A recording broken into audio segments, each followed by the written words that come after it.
മലപ്പുറം ജില്ലയിൽ ലോക്സഭാ തെരഞ്ഞെടുപ്പിനുള്ള പ്രചാരണം ഊർജിതമാക്കിയിരിക്കുകയാണ് മൂന്ന് മുന്നണികളും. മത്സര ചിത്രം തെളിഞ്ഞതോടെ തെരഞ്ഞെടുപ്പ് കൺവെൻഷനുകളിലും കുടുംബയോഗങ്ങളിലും പങ്കെടുത്ത് വോട്ട് അഭ്യർത്ഥിക്കാനുള്ള തിരക്കിലാണ് സ്ഥാനാർത്ഥികൾ. കൂടുതൽ വിവരങ്ങളുമായി ആകാശവാണി മലപ്പുറം ജില്ലാ പ്രതിനിധി സുരേഷ് ബാബു.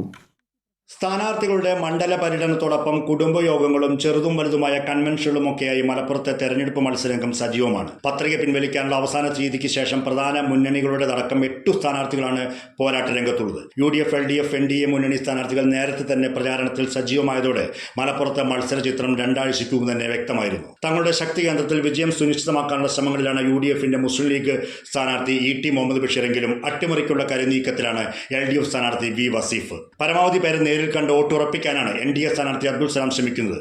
മുൻ കേന്ദ്രമന്ത്രിയും BJPയുടെ ദേശീയ നേതാവുമായ പ്രകാശ് ജാവദേക്കർ, AP അബ്ദുള്ളക്കുട്ടി തുടങ്ങിയവർ കഴിഞ്ഞ ദിവസം മലപ്പുറത്തെത്തി പ്രചാരണ പരിപാടികളിൽ പങ്കെടുക്കുകയുണ്ടായി. പൊതുവെ മുസ്ലിം ലീഗിന്റെ ശക്തി കേന്ദ്രമാണെങ്കിലും 2004 TK ഹംസ നേടിയ വിജയത്തിന് തുടർച്ചയുണ്ടാകുമെന്ന കണക്കുകൂട്ടലാണ് LDF.